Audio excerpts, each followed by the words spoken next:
Welcome to the Lead Word. This is your host, Chad Bauman. With me, as always, my partner, Trey, Daubert. Today is Thursday, September 10th, right? I don't even know. We're recording this right before the Thursday night game. Yeah. So, if anything we say is wrong, because we didn't have that Thursday night game information, because that's prior to our recording, but our shit should be spot on for Sunday night.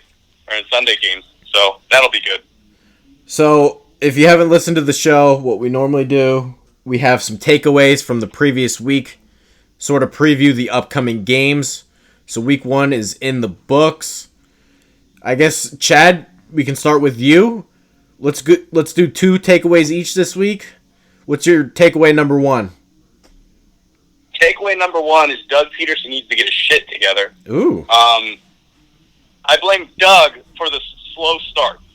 I don't know if you guys remember last year, the Eagles coming out, they would start games slow, and then they'd pick up in the second half. Happened with us against the Colts. Certainly happened against the Titans, last year. Happened against the Bucks. Deshaun Jackson torched us the first half. Nick Foles comes and ties it in the second half. So I don't like this trend that I'm seeing from these Doug Peterson teams. I really need Doug to get his shit together in the first half. Because when you start playing better teams, when you play those playoff teams, those slow starts, they will be the reason why you lose the game. You're not going to go down 20-7 against the Patriots and then come back and win the game. I'll tell you that right now. Doug's play call in the second half versus his play call in the first half was far superior. Dude, it's like 3rd and 17, and this guy's throwing screen passes 5 yards behind the line of scrimmage. It's like, bro, just throw the ball. Call a play to move the ball down the field. Don't get too cute, is what I would say to Doug. I think sometimes he tries to outcoach himself instead of just, going out and playing regular ball. Tries to get a little bit too fancy.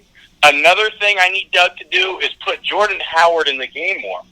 I love Darren Sproles, but there's a couple runs that Darren Sproles had where he got, not bad gains, about 4 or 5 yards, but if you give it to Jordan Howard, you're looking at 8 or 9 yards because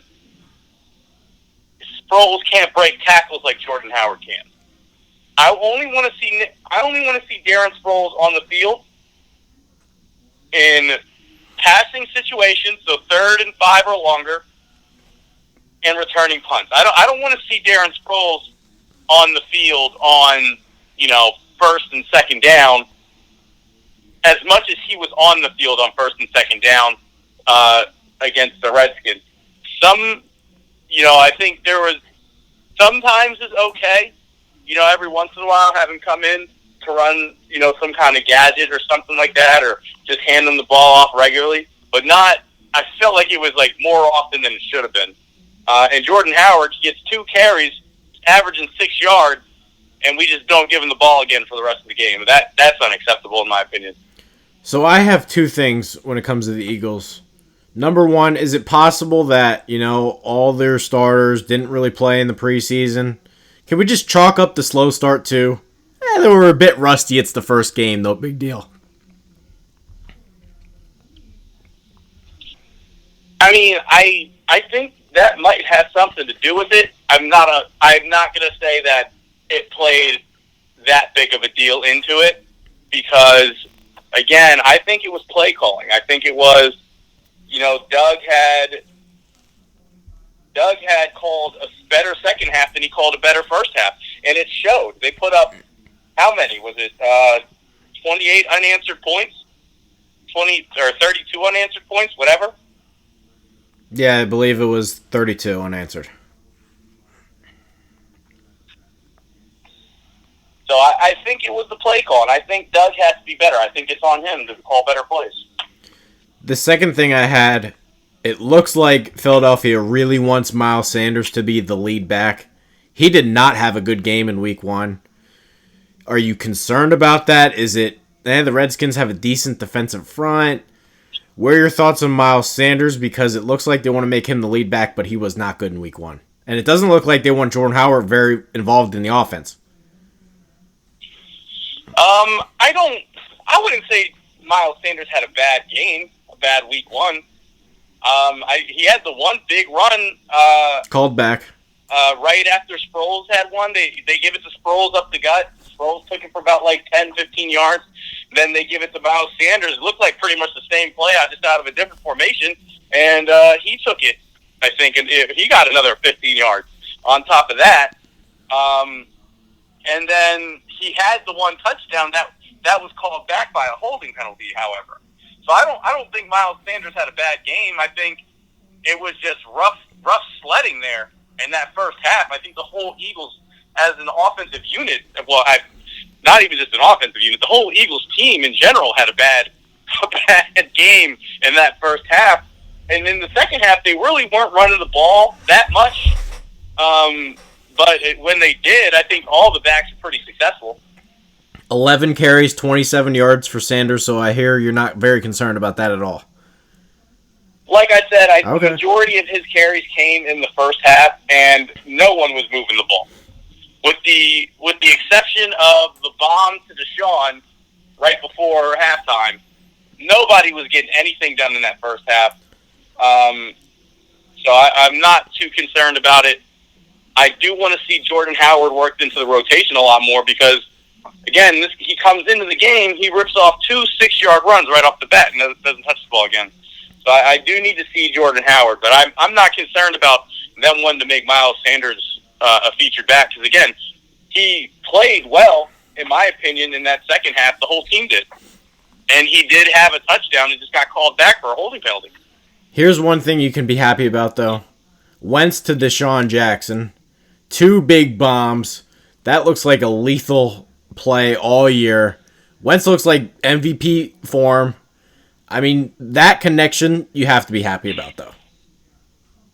Yeah, absolutely. I was sitting there, and we were just waiting for it the whole game because the Redskins, they were playing a lot of man coverage on the Eagles, and I was like, yo, man, you play that man coverage all you want, but you need to keep somebody back because Deshaun Jackson's going to get loose eventually.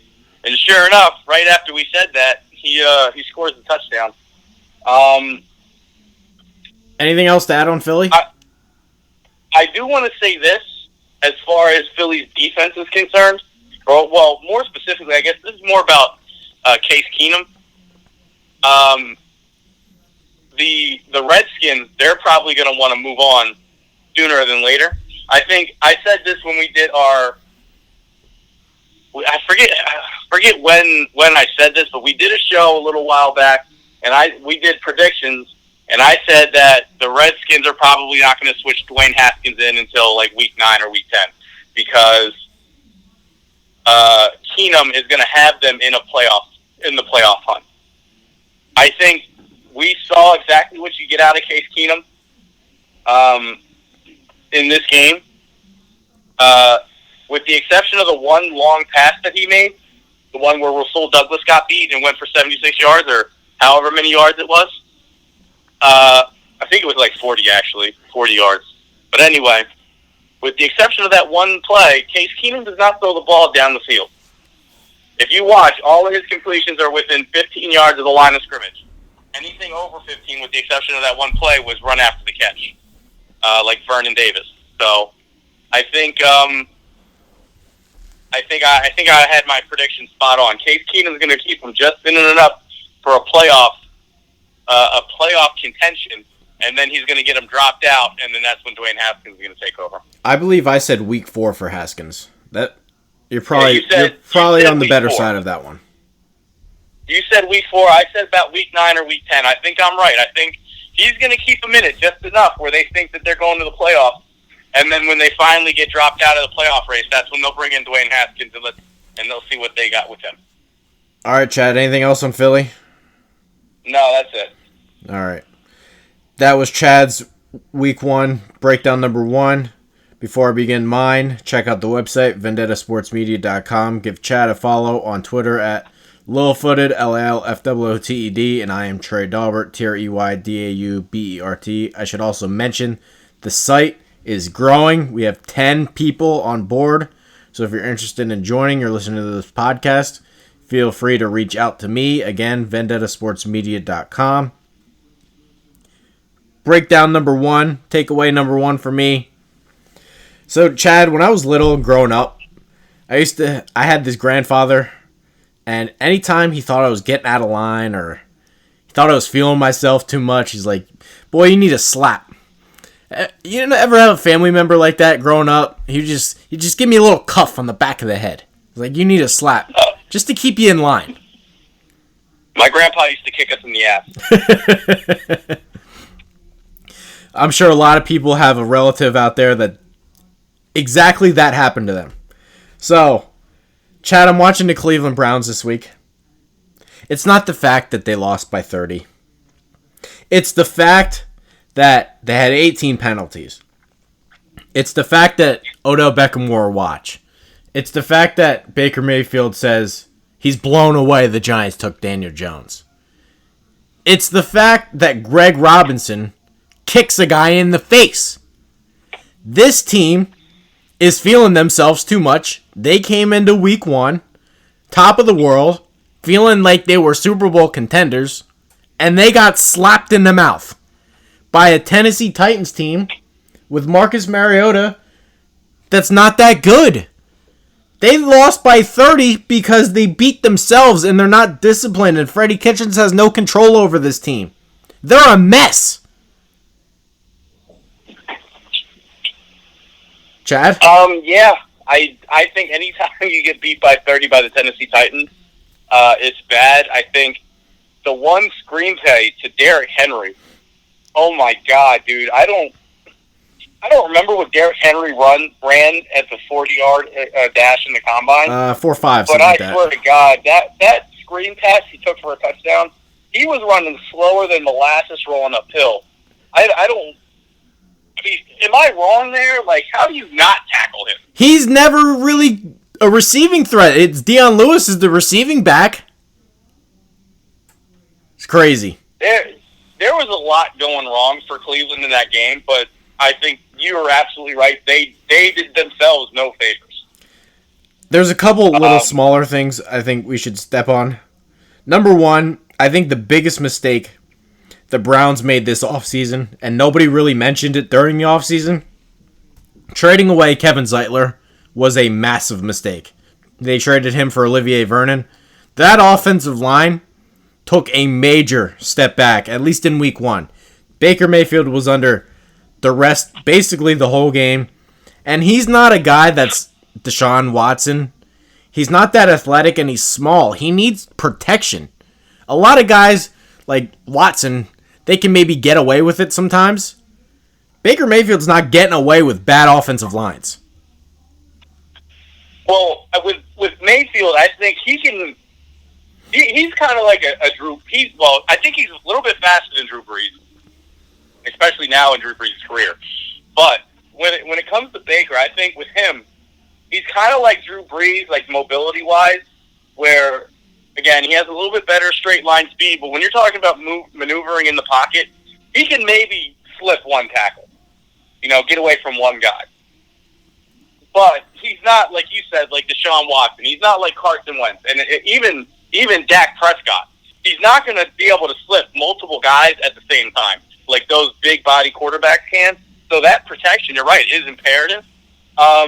Where Baker we saw him on Sunday having to try to slip, multiple guys at the same time. And that's just never going to happen for him because he's not as agile as those guys, and he doesn't have the body strength to do it either.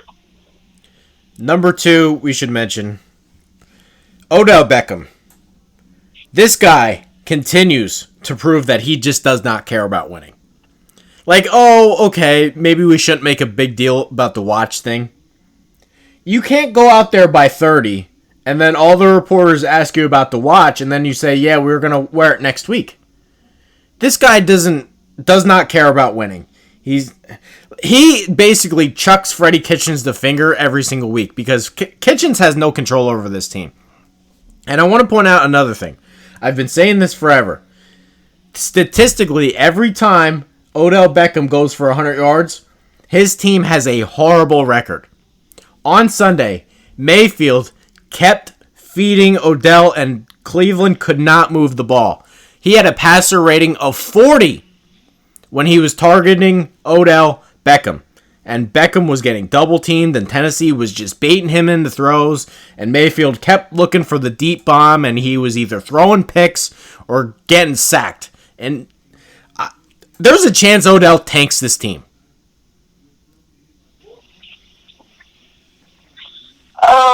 I don't know. Is that really Odell's fault, though? So you're not concerned about the watch thing? Is it Odell's fault that Mayfield was throwing him the ball? No, I don't think you can blame Odell there. As far as you're not concerned about the watch thing. I'm not concerned about the watch thing, because in the grand scheme of things, it doesn't matter. The reason why we're making it a big deal is because you or I don't have 19 million or 1900,000, however much money the watch costs. I don't remember. I know it was like 1,900, I think, or $190,000 watch. The reason why it's a big deal to us is because we're broke. We don't have that much money to go spend on the watch. Odell Beckham does. As long as it's not causing penalties for his team, then wear the watch. If the league comes down tomorrow and says, hey, bro, you can't wear that, it's hard, you're going to hit somebody, it's an unfair advantage, blah, blah, blah, blah, blah, then at that point, if Odell refuses to take it off, I'm like, yeah, dude, you're being a dick. You got to take the watch off. But if that's not the case, if it's just we're making a big deal out of it because it's an expensive watch, that's the only reason why it's a big deal right now. I agree with Odell's quote. What did he say? He said something along the lines of, it doesn't have to be a watch. It could have been, anything or something along the lines, and you still would have been talking about it. So I agree there. I think we care about it because A, it's Odell Beckham, and he's one of the most high-profile players in the league, and B, we don't expect to see a player with that expensive a watch on the field. But you know what? Guys wear they wear chains that are just as expensive in the NFL. The only reason why you don't know is because it's under their shoulder pads. I think it's being blown out of proportion with the watch. I don't think that has anything to do with why, if they have a losing record, they're going to have a losing record. It's not because of that watch. See, I kind of agree, but I disagree here. Here's why. It's not the fact that he wore the watch. It's the fact that he wore the watch, they lost by 30, and then he cried victim. In the rule book, he's not allowed to wear it. And he's openly paying a fine so that he can wear it. And then all of a sudden it becomes a distraction. And then his teammates are having to answer questions about it. And this is a Cleveland team. Is he getting fined? I didn't read that he was getting fined for it. He's getting fined. He is getting fined every time he wears it. It's in the rule book. He's not allowed to wear it. Oh, then yeah, I didn't know that. I didn't realize he was getting fined. Then yeah, that's a different story. I think he needs to take it off. He's getting fined for it and then wearing it anyway. So he knows it's in the rule book. He's wearing it anyway. Now it becomes a distraction. Now his coach has to answer questions about it. Now his teammates have to answer questions about it. And this is a Cleveland team that they had 18 penalties. They're a mess. This is, at the grand scheme of things, watch. Very small deal. But when you start adding the watch, and then Mayfield saying things about Daniel Jones, and then having the Browns getting in fights with the Colts during practice where they had to cancel the practice. It's 10,000 things that just keep adding up. It's like an avalanche. This is not good. Yeah, I mean, again, I didn't know that about him getting fined. I thought it was just that he was wearing it and somebody that took the picture and then someone asked him about it. I did not know that he was getting fined. Did he wear it when he was with the Giants? He did not. I think that's something he's got to go out and just say, hey, look, it might be something minor to me, but yeah, if it's something where he's getting fined for, it is, it's something that he's got to deal with the league with, then that's something he should talk to the commissioner about in the off season. But for now, he's got to take the watch off. I didn't realize that he was getting fined by the league. All right, that does it for me. Chad, you have a second takeaway? Do you have another one? What else do you have? Give me 1 second. I was going to talk about the Ravens, unless you want to do that. No, go ahead. That's you. Okay. Well, more specifically, what's his name? Lamar Jackson. Is that his name? I swear to God, dude, I can't remember this guy's name to save my life because he's so irrelevant. Yeah, that's his name. Okay. Okay, so my second takeaway, I got to talk about the Ravens, Lamar Jackson. Something that people have been kind of like bugging me with him this past week is Lamar Jackson. He threw for 5 touchdowns. You got people, he had the quote after the game, not bad for a running back. And people are like, they're going nuts over Lamar Jackson. My thing is, hey man, yeah, the 5 touchdowns were cool and everything, but did you happen to notice every time he threw a touchdown, his receiver was wide open? Or the one to Hollywood Brown where he broke a tackle and then ran 80 yards? The craziest part about that play was they rushed 3 guys, and he was still that open. Well, it's that one, the one where he broke the tackle. It's not that he was that open. It's just that he was covered. No. I'm talking about the deep ball. On the deep ball. Okay, yeah. Right. They rushed 3 guys, and he was that wide open. Right. But my point is we're giving Lamar Jackson credit for all of these touchdowns, but his receivers were wide open. Like on all of his completions, you can go back and watch. There's not one where there's a defender within 5 yards of the guy. Probably 10. And I feel like I'm taking crazy pills for pointing this out. But everyone's like, oh, Lamar Jackson. Oh, look how 5 touchdowns. He's the greatest thing. He's going to be the greatest quarterback. No, play a real team next week and see what happens. It was the Dolphins. The only person on that defense worth anything, there's 2, Raekwon McMillan and Minkah Fitzpatrick. And they're probably the guys that after the game requested a trade. I like Xavier Howard. He's okay. But your point is correct. This Dolphins team might historically be one of the worst teams ever. I think that's fair to point out. I actually think it's possible they don't win a game. If there was a way they could go, if they could lose an additional game, go 0-17, I'm pretty sure they'd find a way. This Dolphins team is going to be historically bad. The tank is on. The players in the locker room are revolting. They're not even trying on half the plays. I'm glad you said this because I've been the ultimate Debbie Downer about this Ravens team. That week 1 game meant absolutely nothing. Nothing. And for any person that's getting excited about what Lamar Jackson did this week is a total loser. Like I'm on your side with this one. I don't understand it. I can't wait till the Eagles play him. Wentz will probably have 10 touchdowns and have no incompletions the whole game.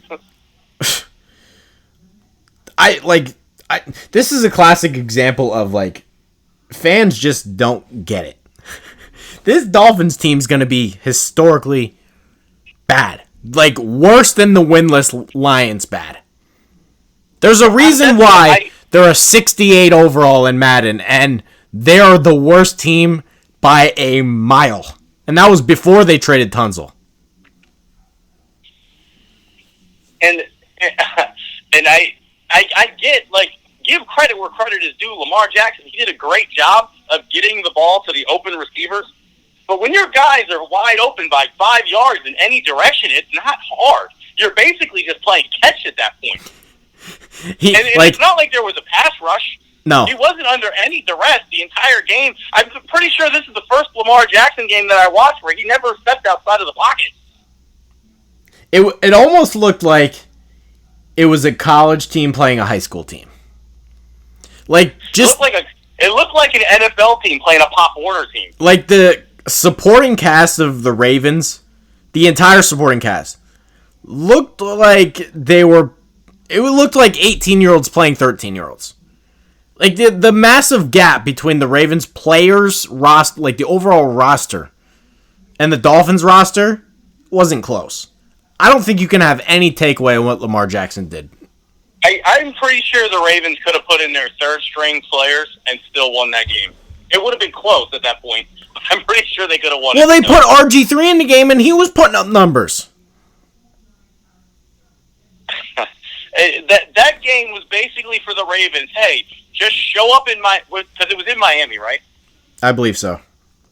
Yeah, that game for them was basically, hey, show up in Miami and you get a free win. That's basically what it was. I think you're 100% correct. 59-10. Like RG3 came into the game. He went 6 of 6, 55 yards and a touchdown. You could have put anybody in that game. They were putting up numbers. I think this is something where I know college football, their coaches, they take a lot of slack for this, for scheduling easy opponents. This kind of felt like when in college football you get Alabama and Troy schedule East Appalachian State or some shitty, barely D1 college to play week 1, and then just kick the shit out of them and then go play LSU the next week. That's kind of what this felt like for me. Totally agree. It feels like the Ravens have 2 fucking bye weeks.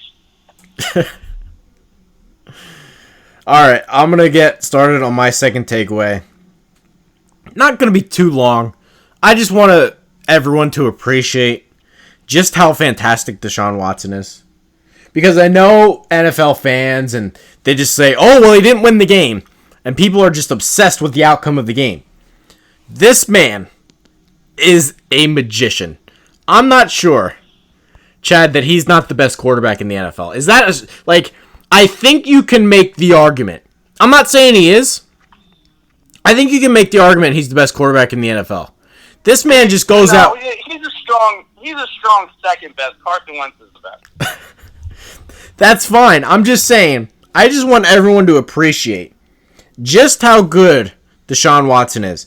Chad, did you know he was pressured on 45% of his dropbacks? And there was no doubt Houston should have won that game. That defensive performance by Houston was god-awful. I don't know what they were doing allowing that field goal attempt. Watson goes out there and just throws bomb after bomb and completion after completion. The man couldn't be stopped, and they constantly provide no protection for him. No, I don't know if there's another quarterback in the NFL that can do what he's doing with this offensive line. I really don't. One thing though, in just regards to Deshaun Watson, I know you said 43% of his dropbacks he was pressured. Let's be real here. If they didn't pick up Laramie Tunsil, that probably would be 65%. Probably. And he wasn't great in the game. I think you're absolutely right. I feel like, and I know you wrote an article about this, I feel like Deshaun Watson, his name, when people start talking about top 5, top 10 quarterbacks, Deshaun Watson, I feel like you don't hear his name as much as you hear other guys. Guys that maybe just are a little bit flashier, because, we hear people talk about Baker Mayfield all the time, but, where's Deshaun Watson's name out there? No one, if I watch, NFL Network or ESPN, the rare occasions I do watch ESPN, I never hear them talk about Deshaun Watson. They're always going off on Baker Mayfield. But I never hear anything about Deshaun Watson, and I would love to hear more about the guy. He just kind of shows up, takes 4 sacks, throws 4 touchdowns, and goes home. That's exactly where I wanted to go, because nobody talks about this guy. All he does is ball out, and it's not his fault that the Texans are completely a mess. This offensive line's a joke. He has a head coach that is tanking this roster. He gave up significant draft picks for Duke Johnson and Carlos Hyde. He doesn't have a first-round pick next year. He doesn't have a second-round pick next year. He doesn't have a first-round pick in 2021. He doesn't, he's giving away all of their draft picks. Their defense is ass. He has no offensive line. It's DeAndre Hopkins, Will Fuller, and that's it. The only thing And it's not even a negative because it was still a completed pass. I think the only thing negative I saw about Deshaun Watson, and it's not even really a negative, but the only negative thing I saw about Deshaun Watson's performance was the one play. I think it was early on. They were backed up. He threw the long ball to Will Fuller. If he threw that ball maybe like 2 or 3 seconds earlier, Will Fuller probably goes untouched for a touchdown. And like I said, it's not even really a negative, but that's like the only thing that I could find to even try to like nitpick on his game from Sunday. The guy's a magician. Or was it Monday? Monday. He's unbelievable. I just want people to recognize how good he is because he's unbelievable. Yeah, I agree. I think people do. They need to get on this Deshaun Watson bandwagon real fast. All right, so do we have any game picks for next week? You have any predictions for next week? The only other thing I think we can cover is the Jet season looks over. Wait, what? The only other thing that I think we can cover is the Jet season looks over. Darnold has mono. It looks like he's going to miss at least 2 weeks. What's up with that? Like, that's a new one for me. I've never seen that in the NFL before. It almost makes me wonder if it's something else. I put this out on the social media. The Patriots are always one step ahead. Sam Darnold's making out with chicks in clubs in New York City, and Tom Brady only kisses his son. The Jet season's over. That's one way to avoid mono, yeah. The Jet season's over. How about the Jets and their early season schedule is absolutely brutal. They had to win that Buffalo game because up next is Cleveland on Monday night. Without Darnold, you're not winning that game. Then they have the Patriots. Then they have the Eagles. Well, who's the Jets' backup? Trevor Siemian. Yeah, they're going to lose. Then they have Philly. Dallas. New England again. Then Jacksonville. Their early season schedule is brutal. And without Darnold, they're totally fucked. It's over. Yeah, that week 3 without Darnold is going to be... Even with Darnold, it would have been rough. But week 3 against the Patriots without him, that's a backbreaker. Do we have anything else to cover, Chad? Do you like any games for this upcoming week? Any locks that you feel? Any bold predictions coming up? Well, here's a lock for you. Chiefs, they're going to beat the Raiders. Patriots are going to beat the Dolphins. Okay. Those are locks. Worried about Tyreek Hill? Any concern there? What did he got injured, didn't he? 4 to 6 weeks he's going to miss with a shoulder injury.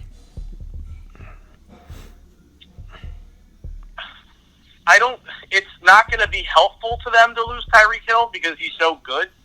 But I think Andy Reid, he's going to have that offense chugging along. It's not going to... They'll slow down, but they're definitely not going to get stopped. Here's one more storyline for you. It looks like the Packers and Vikings could battle it out for the division this year. Are you worried about Kirk Cousins throwing the ball 10 times in week 1? Because they clearly don't trust him. 10 times he threw the ball. I'm not worried about it. I think that there was no reason for Kirk Cousins to throw the ball. All right. They were stomping the Falcons in the running game. Like, why even... I mean, what's more likely to happen? You know, your quarterback just... And it's not even a trust thing, but, you know, something fluky happens and you throw a pick, the ball gets batted at the line of scrimmage, tip drill, whatever have you, or your running back fumbles the ball. I mean... I don't know what the exact odds are because, you know, I'm not a mathematician. I've never tried to calculate it. But I would have to assume, in any sense of it, throwing a pick is way more likely, and it has no reflection on the quarterback, but throwing a pick is way more likely than a fumble. So, I mean, if you're already stomping them into the ground in the run game, you know, just feed the beast. Don't you know, try to get fancy and do something that, you know, could, you know, help them get back in the game, provide a spark, when you're already, you know, hitting them in the mouth in the run game. I have 2 more storylines for you, and then we can wrap it up. Number 1, The Buffalo Bills have the opportunity to go 2-0 here. I remember we said before the before the season started, they're not quite ready for prime time. But let me read you their schedule quick. This week they have the Giants. Should win that one. Then they get Cincinnati. After that, Patriots, tough game. But after that, Titans, Dolphins. Buffalo, I don't know, Chad. They could be the sneaky playoff team in the AFC. Well, I'm going to give you this one right here. I joked around before with, the Dolphins are going to beat the Patriots and, Chiefs are going to beat the Raiders, because those are obviously those are going to happen. I'm going to give you one, though, right now. The Giants are going to beat the Bills. Oh, no. Oh, no. If you look at the way the Giants played the Cowboys. Yeah, they were horrible. Saquon had 10 rushes for 100 yards against the Cowboys defense, who, because of their two linebackers, are phenomenal against the run. He's going to be able to do that against the Bills. The Bills, they had absolutely no offense against the Jets. The Jets until the last 2 minutes of the game. They were able to get a touchdown somehow. I'm telling you, the Giants are going to win that game. See, put money on it. I'm willing to bet this. Last week, I know Le'Veon Bell, he hasn't played in a while, but he had 17 carries for 60 yards. That's horrendous. I think this Bills defense is legit. I think they're a good defense. I really do. Oh, I think they're good too. But I'm willing to bet Saquon Barkley's better. All right. I think Buffalo could be the sneaky team. I don't know. I'm in on them. After the Darnold thing, I think the Bills could take the playoff spot. I didn't like what I saw out of the Chargers.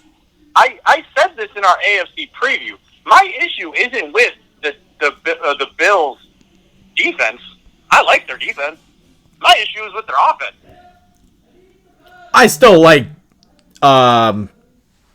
Josh Allen over Eli, though, in any week. Yeah, but again, I think this is going to be Saquon's show. He's going to, if it's going to be a low-scoring game, I'm taking Saquon to win. And I think it's going to be a low-scoring game. I don't think there's going to be a lot of points. All right, I have one more for you. I think this is the lock of the week, Chad. Lock of the week for week 2. New Orleans pummels the Rams. They're going to come in all mad about how the pass interference call screwed them out of a Super Bowl appearance. The Rams did not look good in week 1 against the Panthers. I think New Orleans pummels the Rams after that. Feel like they got cheated out of a Super Bowl appearance. What do you think of that one? In LA? It is in LA, yes. Yeah, Saints win. I agree. I think they're going to come out firing because of how that season ended last year. I think that just overall, I think the Saints are just they're feeling good. Will Lutz kicked the ball of his life. Still don't know how he made that field goal. Talk about a field goal that could have changed the entire outcome of the season. They missed that field goal after the way they lost last year. Oh boy.